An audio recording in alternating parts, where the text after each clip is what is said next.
예, 히브리서 11장 32절에 내가 무슨 말을 더하리요 기드온, 바락, 삼손, 입다와 다윗과 사무엘과 및 선지자들의 이 일을 말하려면 내게 시간이 부족하리로다 라고 해서 마치 이들이 믿음의 영웅들이 책임 있는 믿음을 너라고 있는 것 같이 보이지만 그렇지 않습니다.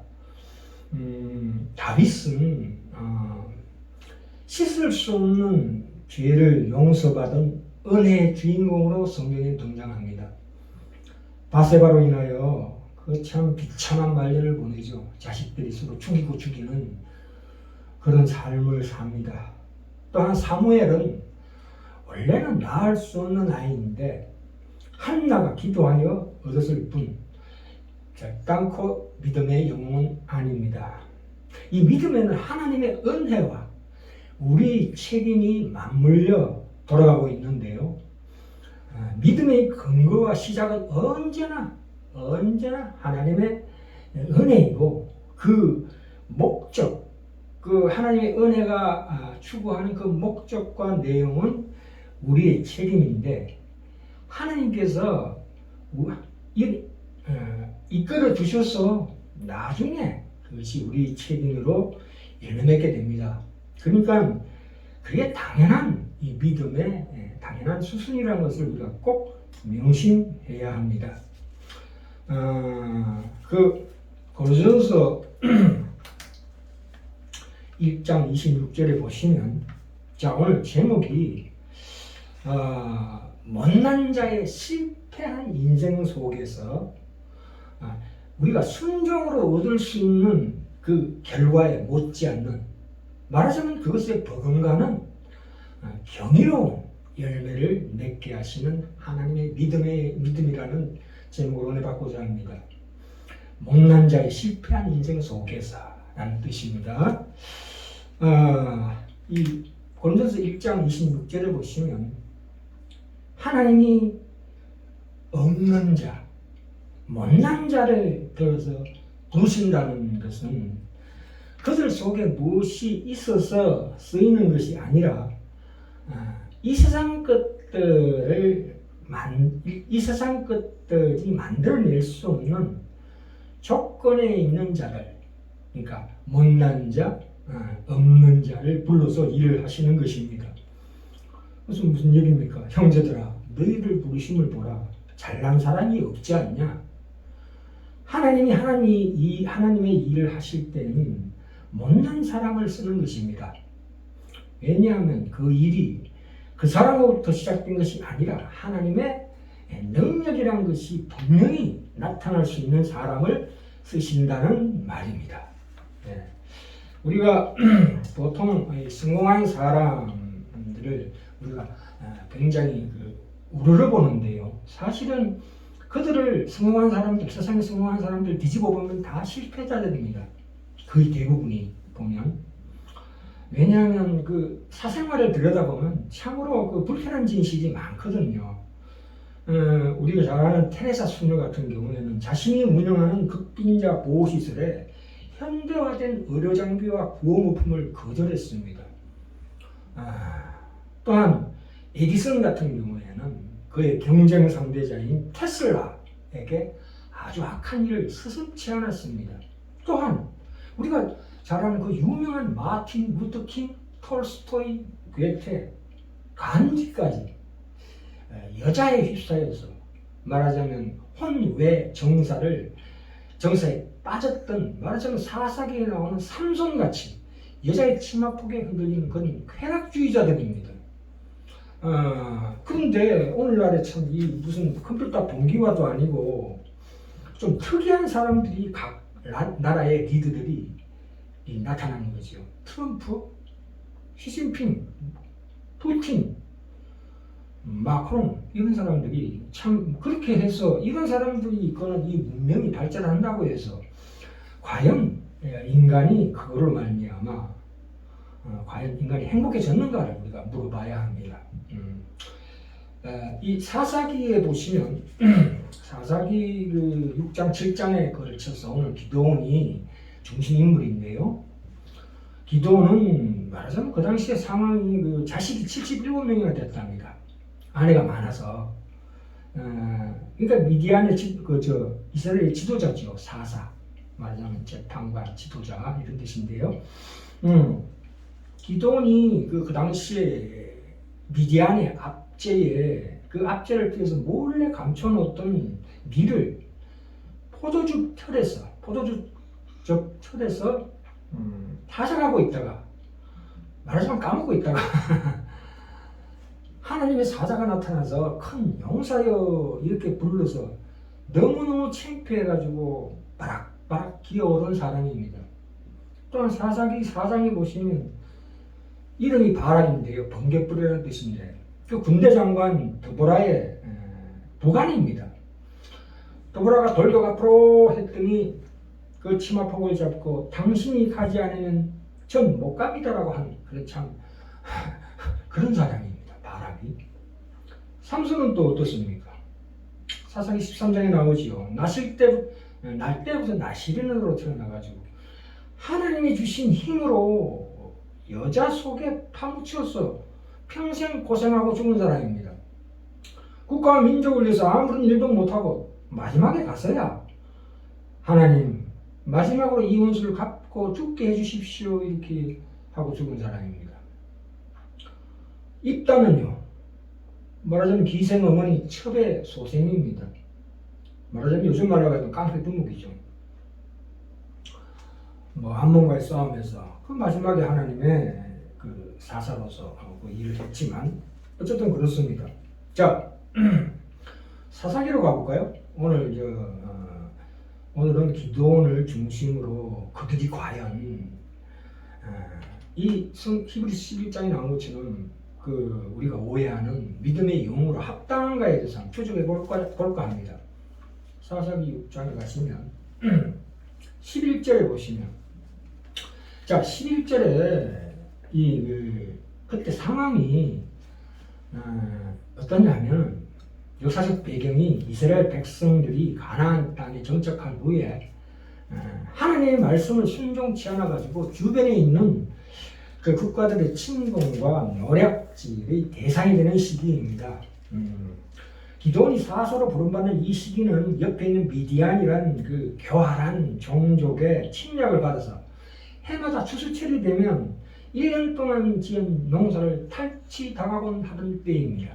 그때에 11절에 나와 있다시피 이 포도주 털에서 기도원이 몰래 타작을 하다가 원래 그 타작은 넓은 마당에서 해야 되는 건데 이 포도주 털이라는 것은 불순물이 없어야 되는데 그게 얼마나 긴박한 상황이었는지 우리가 짐작할 수 있습니다. 그때 여호와의 사자가 나타나서 우리가 다 아시다시피 기도원에게 큰 용서요 여호와께서 너와 함께 계시도다 이렇게 얘기했습니다.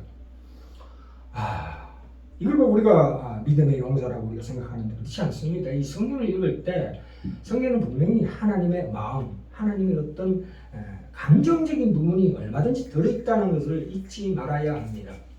그러니까 이 큰 용서라는 말은 그 영어로 well done, 정말 잘했다가 아니고 perfect, 잘한다, 잘해 이런 뜻입니다. 반어법적인 표현이죠. 왜냐하면 앞뒤 문맥의 그 정황에 비춰봤을 때 그렇게 수치스러운 짓을 하고 있을 때에 큰 용서를 했기 때문에 뜻이 그렇습니다. 그랬을 때 이 기도원이 창피해서 막 반말을 합니다. 나의 주여 여호와께서 우리와 함께 계시면 어찌하여 이 모든 일이 우리에게 미쳤나이까. 13절에 보시면 아니 하나님은 우리 열조들 애굽에서 꺼냈다는데 지금 도대체 그 하나님은 지금 도대체 뭐하고 계십니까? 하나님께서 이렇게 우리를 내버려두시니까 우리가 이렇게 할 수밖에 없지 않았습니까? 이렇게 강하게 반발했던 이 기도원입니다. 자 6장 계속해서 봅시다. 여호와께서 그에게 이르시되 16절에 내가 반드시 너와 함께 하리니 네가 미디안 사람 치기를 한 사람을 치듯 하리라 이렇게 얘기하시고 난 다음에 계속해서 2절로 그 징조를 보여주시고 정글 삼습니다. 말하자면 불이 반석에서 나와서 재물을 태운다거나 그렇게 여러 가지 하나님의 기적이 임합니다. 그런데 이제 여기서 우리가 유의해 볼 것은 그 6장에 보시면 36절에 가시면 뒤편에 36절부터 40절에 양털과 이슬의 이적이 나옵니다. 우리가 그 당시에는 이런 이적이 말하자면 우리가 신앙생활 초신자 때 어린 시대 때는 말씀이 없을 때는 이런 이적이 많이 나타납니다. 그러나 요즘 특별히 교회 시대에는 이적이 극히 드뭅니다. 눈에 보이는 세상적인 이적은 말하자면 그런 게 많이 나타나는 인간의 고난이 적어지게 됩니다. 하나님의 공의가 살아나려면 그 인간의 죄로 말미암는 그런 고난을 당해야 되거든요. 또한 신자의 신앙 인격이 연단받을 기회가 그만큼 없어집니다. 이적이 많아지면.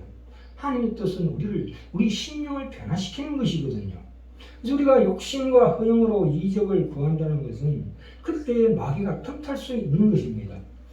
하나님은 이 말씀을 가지고 오늘날 교회 시대에는 특별히 신앙이 성숙된 사람에게는 말씀을 가지고 성령으로 우리 마음 심령 깊은 곳에 역사하셔서 그 심령을 변화시키는 것이 하나님의 목적이기 때문입니다. 자, 7장으로 갑시다. 7장에 가시면 기드온이 하나님의 지시로 말미암아 군대를 모집하는데요. 1절부터 25절까지 계속 그 말씀이 나오는데요. 말하자면 이렇습니다. 군대를 모집했는데 3만 2천 명이 모였어요. 그런데 나중에 300명으로 줄게 됩니다. 순차적으로 군대에서가 줄어들 때마다 그 마음에 지금 남아있는 사람들이 얼마나 간이 오라들고 두려웠겠습니까? 하나님께서 계속 줄여나가십니다. 그래서 이 사기도 급전직하로 떨어지게 되고 이스라엘 군사들이 분위기도 어수선했을 겁니다. 그 내면에 깔린 그런 배경들을 보면은. 그러다가 하나님께서 한술 더 뜨셔서 어디로 갑니까? 나중에 물 있는 데로 가라고 말합니다. 자, 3만 2천 명에서 10,000명 남았는데 그것도 많다 이거야.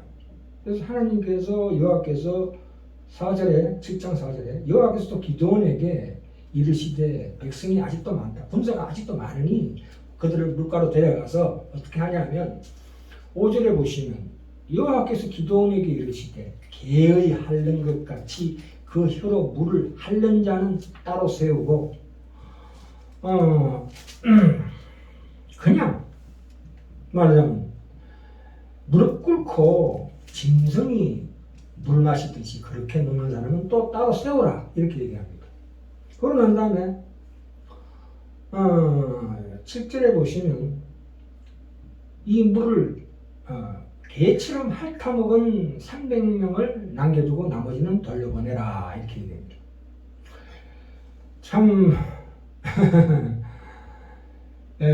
우리가 이 300명을 예를 들 때 그렇구나, 이 300명은 개처럼 물을 핥아먹었다는 거죠. 말하자면 이렇게 먹었다는 거죠. 한 손에는 무기를 쥐고 한 손으로는 핥아먹은 거죠. 그만큼 경계태세를 갖췄다는 거죠. 그러면 무릎 꿇고 먹은 사람들은 그거는 뭐 아무 경계태세 없이 그냥 허겁지겁 먹은 거지요. 자기 욕구를 충족시키기 위해서. 그건 맞지 않다고 이렇게 제껴놓은 거죠. 그래서 300명을 딱 남겨놓습니다. 근데 사실은 우리가 이유를 따져보려니까 이렇게 말씀드리는데 그보다 더 큰 이유는 뭐냐면 하나님이 일부러 적은 수를 택했다고 봅니다. 그러니까 300명, 남은 300명은 사실은 갈 데가 없는 사람이라고 봅니다. 못난 자 그런 사람들인 것 같아요. 확실합니다. 그래서 그 사람들은 가도 주구나 여기서도 주구나 이판사팔다 하는 사람을 끌어모은 것이라고 봅니다. 그게 하나님의 뜻입니다.